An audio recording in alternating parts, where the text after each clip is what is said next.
안녕하세요. 법선생TV 법률사무소 율쌤의 허윤규 변호사입니다. 오늘은 그 부담부 증여와 유류분이라는 주제로 말씀을 드리려고 합니다. 유류분에서 증여의 중요성은 뭐 여러 번 말씀을 드렸죠. 증여 재산을 많이 발견하거나 상대방에 대한 증여 재산을 많이 발견하면 내가 받을 수 있는 상속분이나 유류분이 증가한다는 거 알고 계실 텐데요. 오늘은 그 증여 중에서 좀 특별한 증여, 부담부 증여일 때는 어떻게 유류분이 계산되는지 좀 말씀을 드리려고 합니다. 우선 유류분 반환의 대상은 아시다시피 사전 증여나 또는 유증, 유증도 이제 반환의 대상이 되죠. 근데 이제 유언으로 증여하는 걸 유증이라고 하는데 보통 우리나라 같은 경우에는 유언하시는 비율이 많지가 않기 때문에 실제 소송에서는 거의 이제 증여가 쟁점이 많이 된다는 것. 그리고 이 증여와 유류분의 관계는 증여가 많을수록 유류분 금액을 많이 받을 수 있다. 상대방에 대한 증여죠. 나에 대한 증여가 아니라 상대방 상속인에 대한 증여가 많을수록. 그래서 이제 유류분을 청구하는 측은 사전 증여 재산 가액을 높이려 하고 반대로 유류분 반환 의무자는 그 가액을 낮추고자 하죠. 그 평가 방식에서도.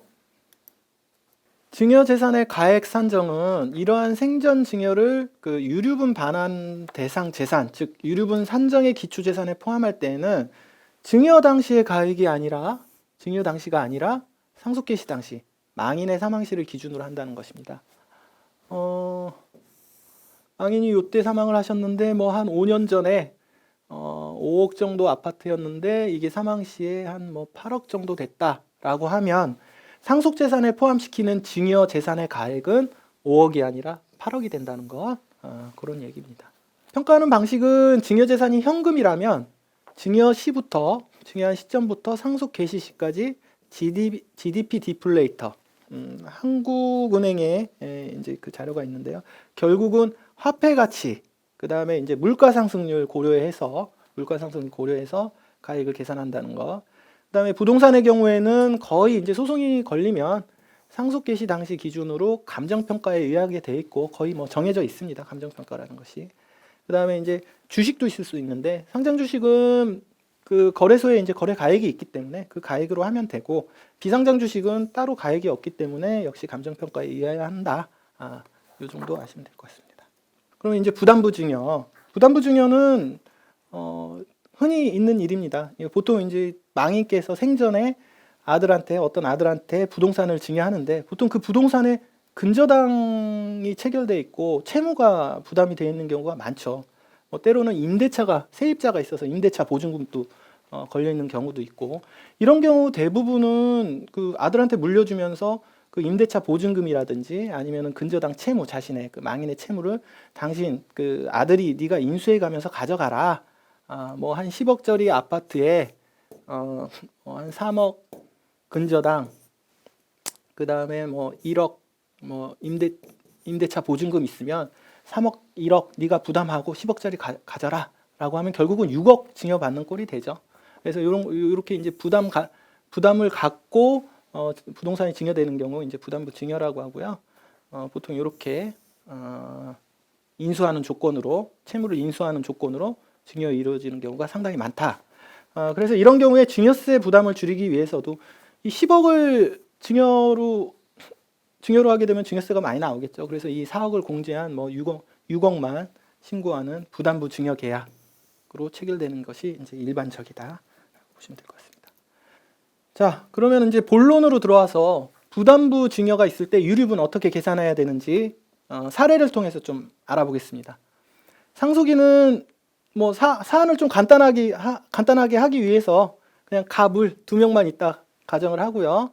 근데 이 중에서 갑한테 5년 전에 아파트를 증여했습니다. 망인께서 시가 5년 전에 증여 당시에는 7억이었고 이제 망인 돌아가셨을 때 사망 당시 시가는 10억이다라고 하고 그리고 증여 당시에 임대차 보증금 세입자 3억 정도 있었고 A은행에 근저당권 채무 1억 정도 있었다.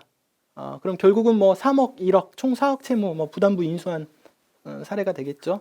그래서 수증자 갑이 채무 인수 부담부 증여 계약 체결했고 그리고 돌아가셨을 당시에 피상속인의 상속 재산은 없다. 뭐 이럴 때 의뢰의류분은 부족액은 어떻게 계산하느냐? 어렵지 않습니다. 상속 개시 당시 사망할 당시에 아파트 시가 이 10억에서 증여 당시 갑이 인수한 채무, 임대차 보증금 3억, 근저당 채무 1억, 4억을 공제한 6억이 결국은 유류분 기초 재산이 되겠고요. 이 6억에서 유류분율 곱하면 되는 겁니다.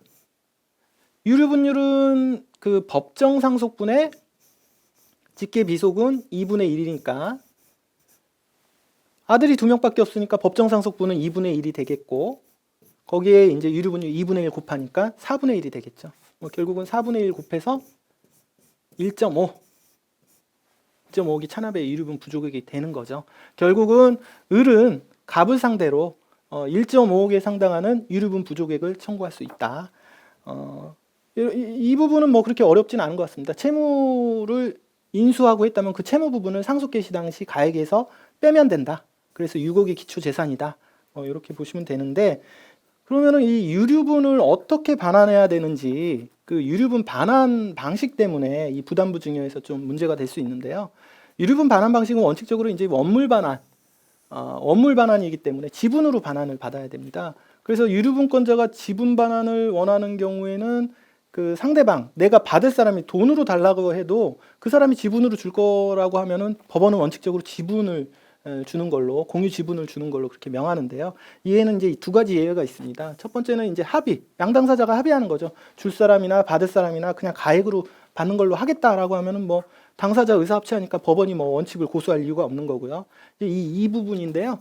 이 생전 증여 이후에 새로운 근저당권이 설정되거나 임대차가 설정되는 경우입니다. 이게 무슨 의미냐면은 부동산에 대해서 유류분 비율로 등기하게 되면, 지분 비율로 등기하게 되면 그 유류분 권리자는 그 후에 설정된 근저당권 채무 또는 임대차 보증금을 그 비율대로 또 자기가 책임을 부담하게 되기 때문에 불합리하다는 거죠. 그래서 생전 증여 이후에 새로운 근저당권 채무나 임대차가 설정이 되면 이때는 예외적으로 가액 배상을 명할 수가 있습니다. 다시 돌아와서 요 사례, 앞에서 봤던 사례에 대해서 이제 좀 보면 아까 차남의 유류분 부족액은 1.5억인데요. 이 1.5억은 이제 부족액이 1.5억인 것이고 이 1.5억에 해당하는 그 부동산 아파트 가액을 지분을 어떻게 가져와야 되느냐. 그래서 이 원물 반환을 받기 위해서는 증여재산 아까 아파트 상속 개시 당시의 총 가액에 대한 유류분 부족액의 비율로 그 지분율을 따지게 되는데 여기서 문제가 되는 게 아까 증여재산 가액이 6억이냐 아까 10억에서 4억 뺀 6억이냐 4억을 공제하지 않은 순수한 10억으로 보느냐에 따라서 지분율이 달라지는 겁니다. 그래서 6억으로 보게 된다면은 6분의 1.5라고 했죠. 이 6분의 1.5가 그 부동산에서 받을 수 있는 원물 반환 받을 수 있는 그 지분율이 되는 것이고 10억으로 본다면은 10분의 1.5가 지분율이 되는데 이 두 가지 중에 어떤 게 맞는 것이냐? 결론은 2단계에서는 현재 존재하는 증여재산, 아파트에 관한 반환 지분의 범위를 결정하는 것이기 때문에 현재 상속 개시 당시에 가액이 10억이니까 10억을 기준으로 해야 된다. 그래서 이 건 같은 경우에는 1.5억을 가액이 아닌 지분으로 받게 되면은 10분의 1.5, 약 15% A 아파트의 15%의 그 지분을 반환을 받아야 된다라는 것이죠. 근데 문제는 그 아파트가 예전에 뭐 이미 근저당권 3억 있었고 임대차 보증금 1억이 있었습니다. 그게 이제 5년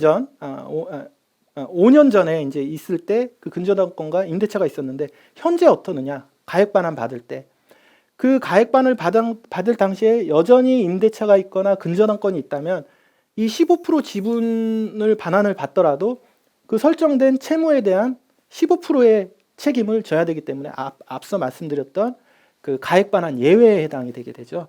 그래서 상속 개시 당시 뭐 현재 기준으로 근저당권이나 임대차가 존재한다면 지분 반환보다는 가액 반환이 유리하고 만약에 임대차도 소멸되고 근저당권도 소멸돼서 그 아파트가 깨끗한 아파트다라고 하면 그때 비로소 지분 반환으로 받을지 가액 반환으로 받을지 이렇게 결정하시면 될 것 같습니다. 이때는 지분 반환으로 받으셔도 문제가 없다. 그래서 이 부분은 그 부담부 증여 이후에 근저당권이나 임대차가 소멸했는지 안 했는지 그 부분을 파악하셔가지고 반환 방법을 결정하시는 게 좋겠다라는 게 오늘 말씀드리는 거의 핵심입니다. 오늘 그 부담부증여와 유류분에 대해서 간단하지만 좀 고민해야 될 문제에 대해서 말씀을 드렸고요. 많은 도움 되셨으면 바라겠습니다. 저는 또 다음 영상으로 다시 찾아뵙도록 하겠습니다. 감사합니다.